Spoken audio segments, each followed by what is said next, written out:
Breaking his silence, the Commonwealth Bank boss publicly apologises over the financial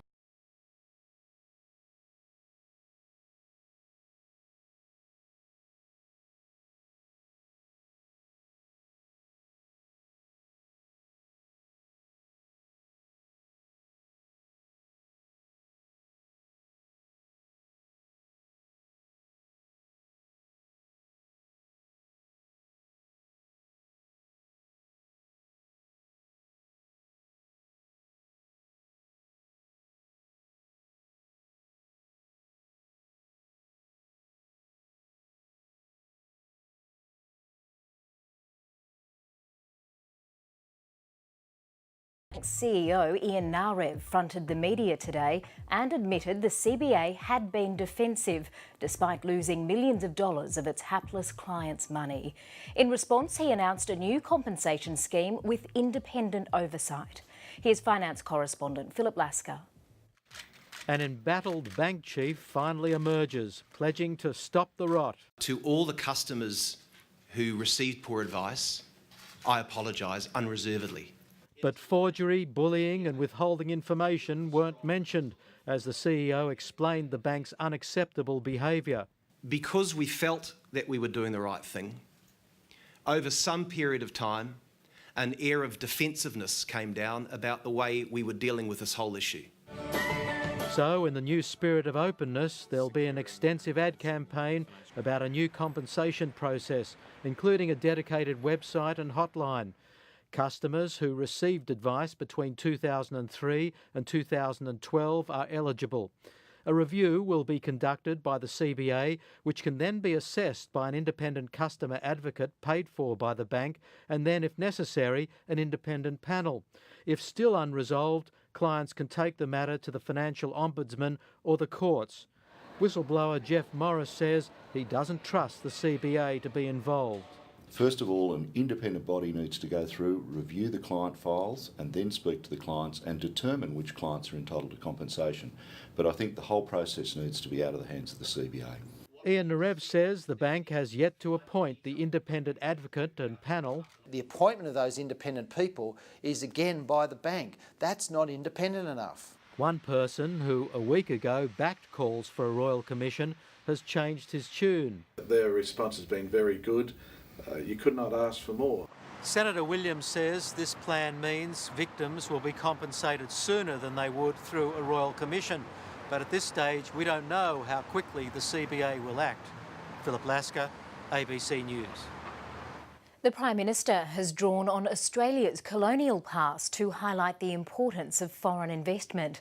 Tony Abbott's been delivering a speech to an economic conference in Melbourne.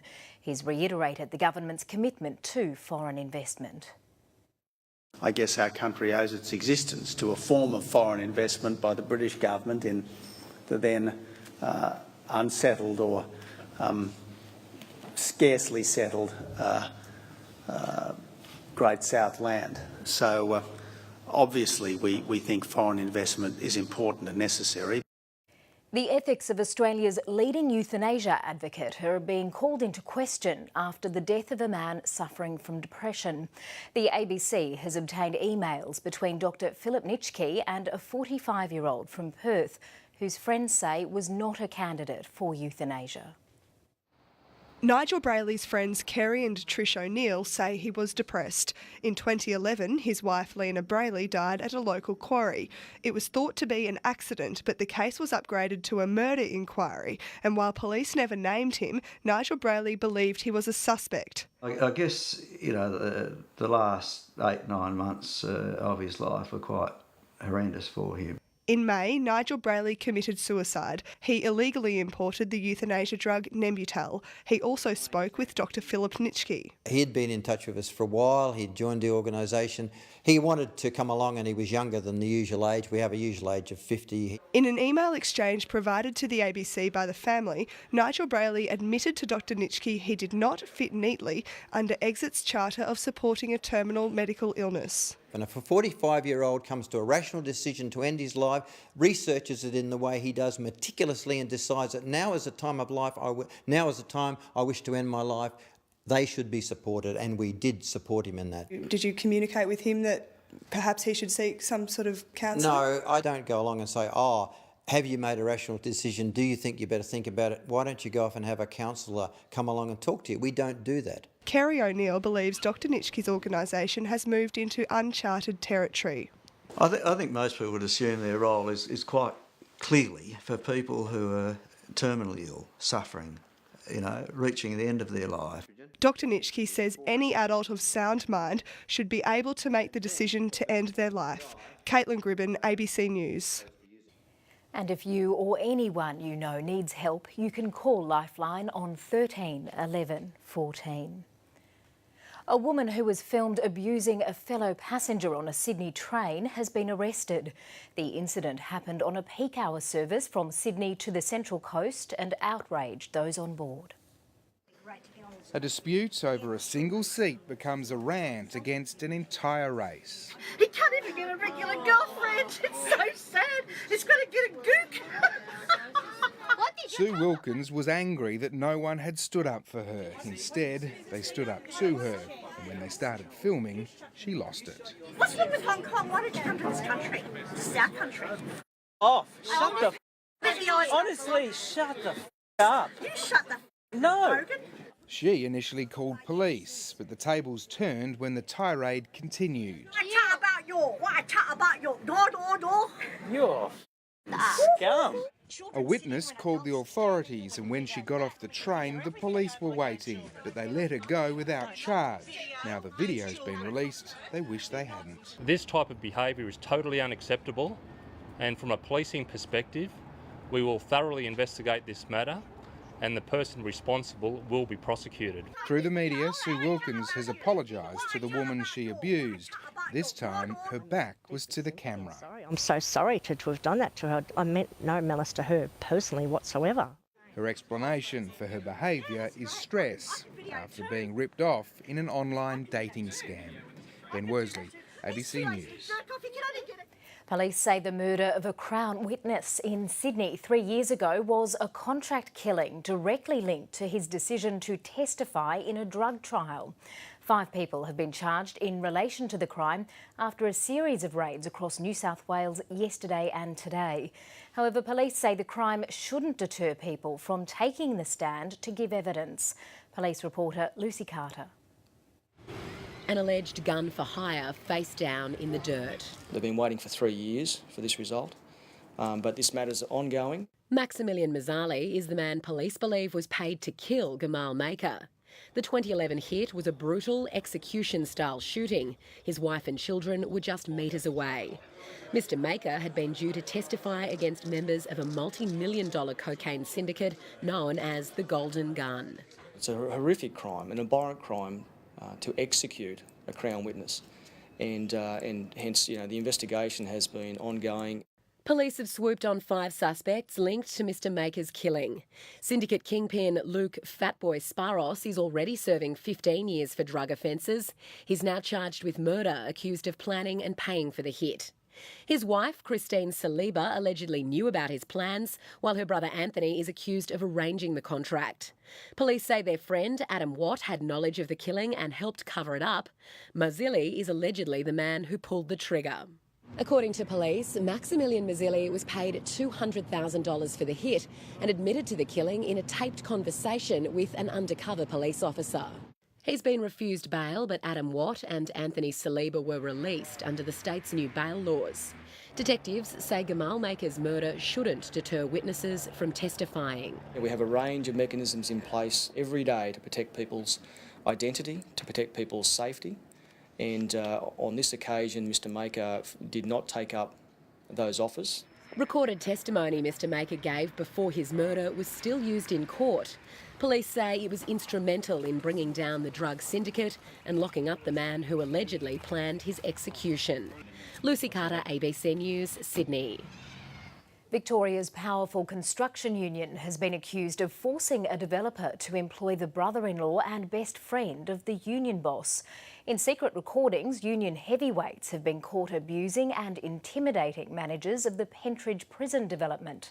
The union has denied any wrongdoing and says the site was plagued with safety issues brought to light after the death of a worker. As Lisa Tucker reports, the allegations are expected to be heard by the Royal Commission into the building and construction industry. In 2009, an on-site accident at Pentridge Village claimed the life of a builder. Charges against the company were dropped, but the developer says it was a catalyst for union involvement.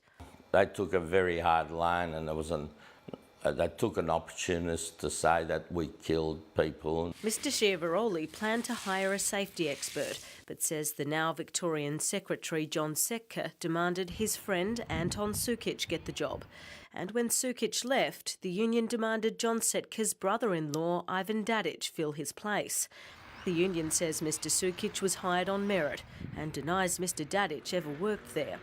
On CCTV, Ivan Dadic is heard discussing how the union would deal with non-union workers. He'd be named and shamed, and then if that didn't work, obviously more of the site would be shut down. Schiavaroli says that when John Setka heard that a painter on the Pentridge site was planning to report the union to the ABCC, he left the following phone message. It's John Setka. Can you please give me a ring about dog painting piece of shit on your job? Peter Schiavaroli says a Victorian Labor Party official urged him to hire underworld figure and industrial fixer Mick Gatto to sort out industrial disputes. Mr Schiavaroli refused. The CFMEU rejects the allegations of intimidation and says the worksite was plagued with safety issues. Let's have some context here. A worker lost his life on that site because that site was grossly unsafe. The union says Mr Schiavaroli's claims were investigated by the industry watchdog, which took no action. Lisa Tucker, ABC News, Melbourne. A 25-year-old snowboarder has died at Perisher Ski Resort. Friends last saw the Queensland man snowboarding yesterday. They raised the alarm when he failed to turn up to work. His body was found about 5 hours later next to a ski run. We just ask people to take care when skiing. These runs are there to enjoy. Please stick to the groomed trails. Please have someone with you. If you can, it's best to let people know your movements. Emergency services also worked for 7 hours last night to find 3 lost skiers. The ACT government has today announced an emergency assistance package for Canberrans who've been forced out of their homes because of asbestos contamination. The Chief Minister says it's only a short-term fix and says the Commonwealth needs to step up to provide a long-term solution. Marcus Thompson and his family have been living in a hotel for 6 weeks after being told their Western Creek home is no longer safe to live in. Not being in my own home is horrible. I just want to go home. Potentially deadly Mr Fluffy asbestos fibres were found in their cupboards, in the heating system, in the roof and under the floor. I couldn't look at my children in the face in 30 years' time if, heaven forbid, they develop an asbestos-related disease after taking them back in there. Today, the Chief Minister announced that people who've been forced to leave their homes because of Mr Fluffy contamination will be offered $10,000 in financial assistance, plus $2,000 for each dependent child. That will help pay for emergency accommodation, clothing, food and remediation work. What we're trying to do is just give people some immediate assistance because that's what we've heard. Families, particularly those that have had to move out, are incurring costs. The government will also pay for asbestos assessments to be done on all of the 1,000 Mr Fluffy houses across the ACT. It will also freeze rates for homeowners who've been displaced. We're delighted to see the ACT government come on board. It's been a long overdue announcement. The Chief Minister, Katie Gallagher, says it could take months, if not years, to resolve Canberra's Mr Fluffy crisis. She'll meet with the Minister for Territories, Jamie Briggs, next week to see what support the Commonwealth will provide. Lisa Mosley, ABC News, Canberra.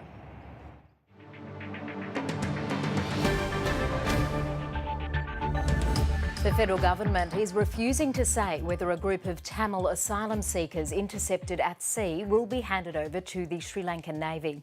The ABC understands that 2 asylum seeker boats were intercepted in the Indian Ocean. One of those boats reportedly set sail from the Indian territory of Pondicherry last month. ABC correspondent Stephanie March reports. It's been a harrowing 3 weeks for Kunganathan and his wife. Last month, his mother and younger brother said they were going into town, and he hasn't heard from them since. I don't know if the boat has reached Australia or if it's sunk or if they're alive or dead. They're among 153 Tamil asylum seekers believed to have set sail from this stretch of Indian coastline. There's speculation they were picked up by Australian authorities and that they'll be transferred to the Sri Lankan Navy. I'm feeling sad and upset. She's left for Australia, but she hasn't been accepted by the Australian government. So they're going to move her to Sri Lanka. But I don't have any relatives in Sri Lanka. The Australian government is refusing to acknowledge the boat's existence. What's happening is that the government is purposefully and methodically ensuring that our borders are protected and that the boats are stopped. The Tamil refugee camps in India are closely monitored. The ABC understands at least 40 people are missing from camps across the state and are thought to be on the boat. The people we spoke to here were unaware that the Australian government would refuse them entry. Everyone goes to Australia to have a better life.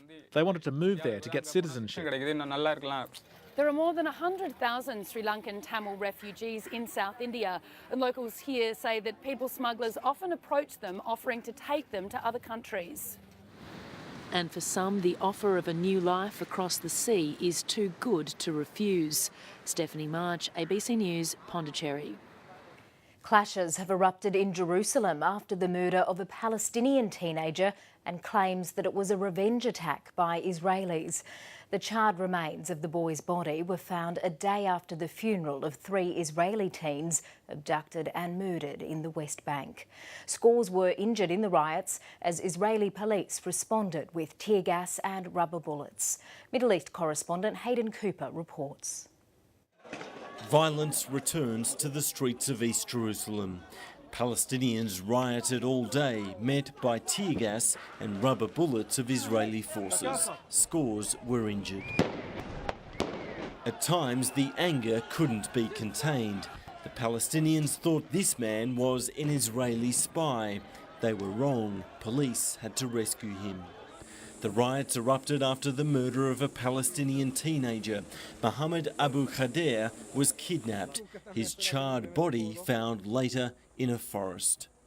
Next year he would have graduated from high school, his mother says. He's not a kid who gets into trouble at all. Everyone loves him, all his friends love him.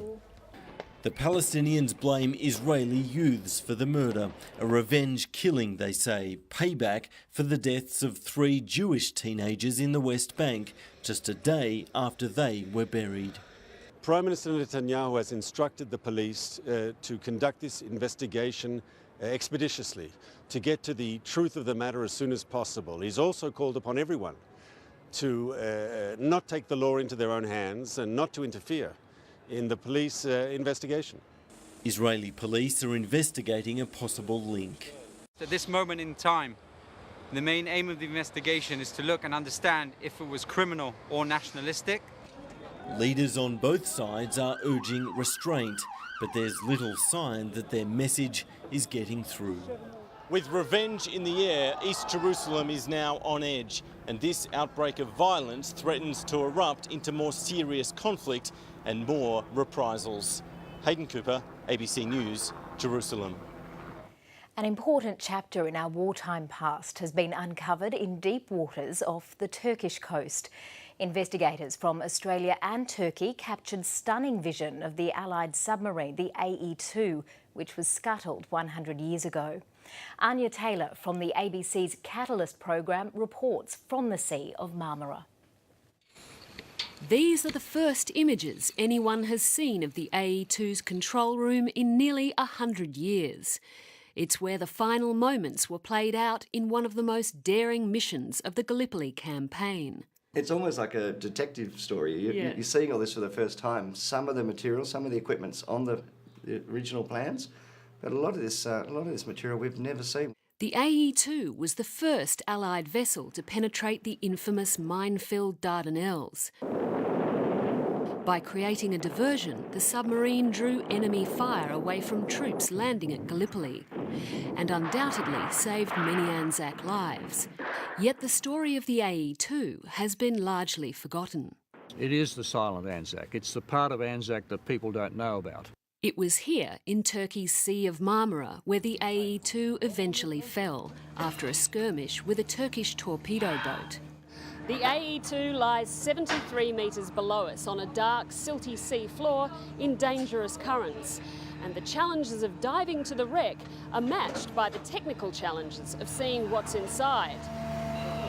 It was really quite a moment for me when we put the remote vehicle, ROV, down and sent it off on that bearing 20 metres, 30 metres, and there was the submarine. There are no plans to raise the wreck, but the team have installed huge anti-corrosion devices to preserve the legacy of the AE2 for future generations. Anya Taylor, ABC News.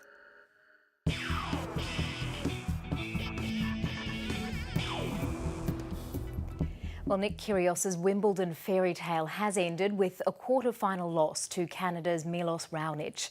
But the tournament's being hailed as a coming of age for one of the brightest young stars of Australian tennis. Mary Guerin reports from London. With the world #1 scalp already under his belt, Nick Kyrgios attacked the court with his now trademark audacity.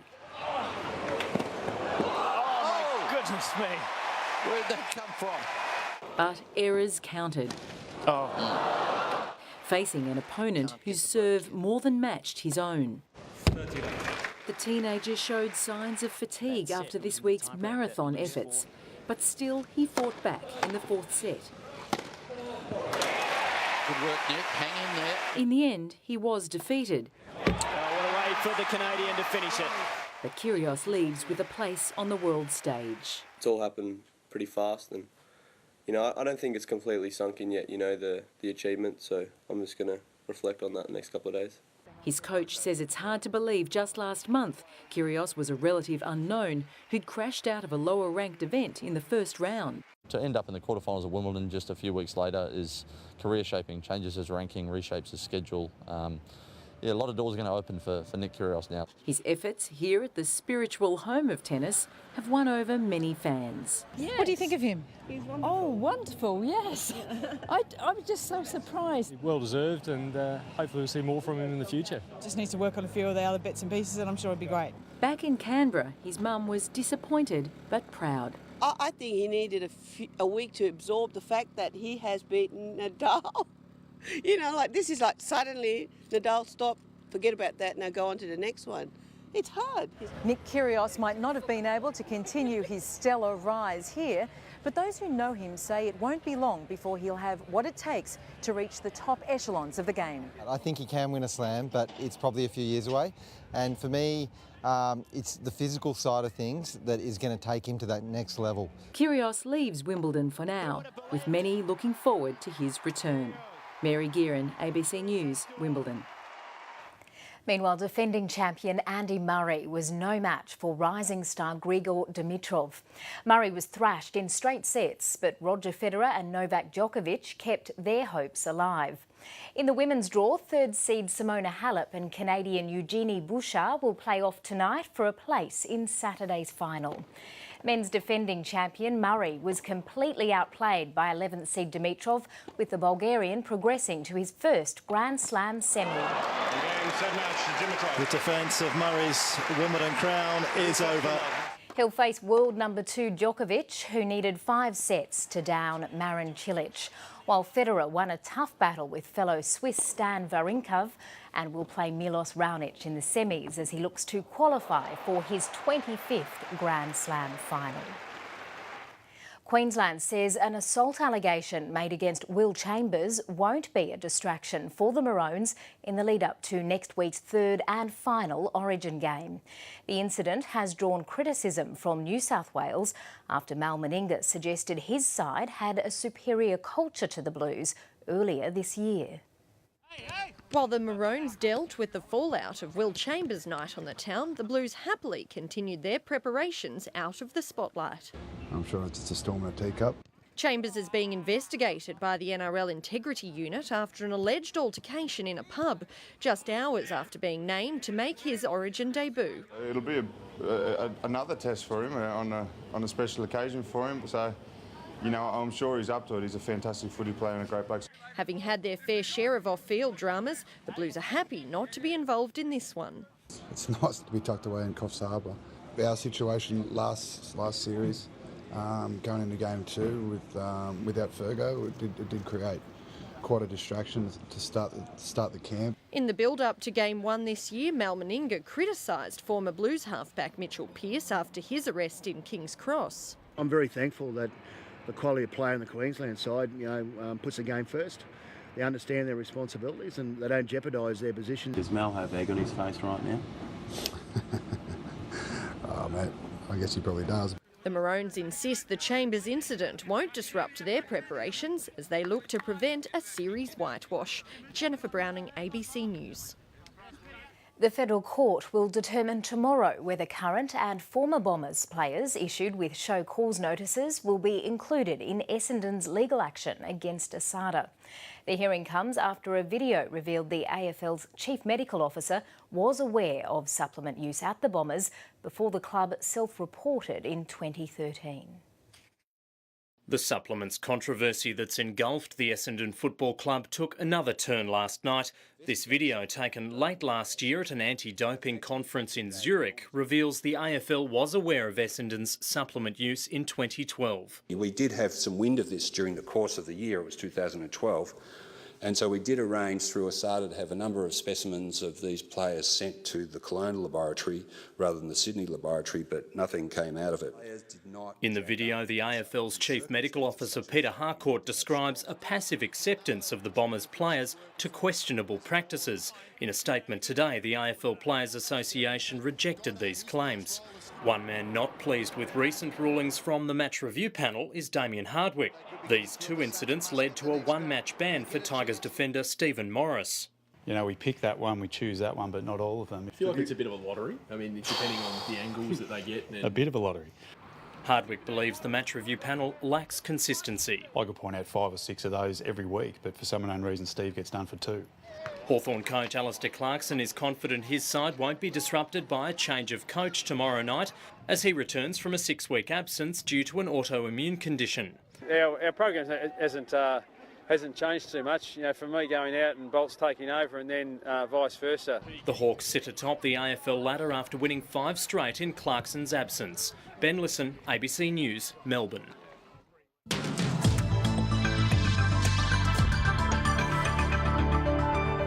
We've got a low pressure system and a front moving towards the southeast at the moment. Now, neither of these systems is overly strong. We will see some wind warnings for the marine waters about the southeastern states, but rainfall totals aren't expected to be overly heavy. The majority of widespread falls up to around about 15 millimetres. Now, they should mostly be confined to the southern parts of South Australia into the southwest of Victoria, the northeastern ranges of Victoria and the southwest slopes of New South Wales, also the north and northwest coast of Tasmania as that system moves through. But we will see some cooler conditions, cloudy and showery weather over the next 3-day period in association with that. But ahead of it, we've still got a ridge of high pressure, keeping skies clear over New South Wales, Queensland and Central Australia. So through this region, we're once again looking at the potential of some widespread frost and some fog patches as we move into tomorrow morning. But then sunnier conditions, although there will be a little bit of cloud with a trough moving into Queensland. That will combine with some moist onshore winds to help increase shower activity anywhere along the east coast of Queensland, but all those falls are expected to be light and isolated. Possible thunderstorms, though, around the border ranges of Queensland and New South Wales. Showers developing in the southeast and also a few showers developing in Perth. A humpback whale has freed itself after becoming tangled in ropes south of Hobart. The whale came in close to shore at Tinderbox this morning. Fishermen believe it got caught in either crayfish pots or mooring lines. The humpback thrashed around for about half an hour before freeing itself. Definitely struggling. There was a woman walking and she thought there was a dog barking in distress, but it turns out it was the whale.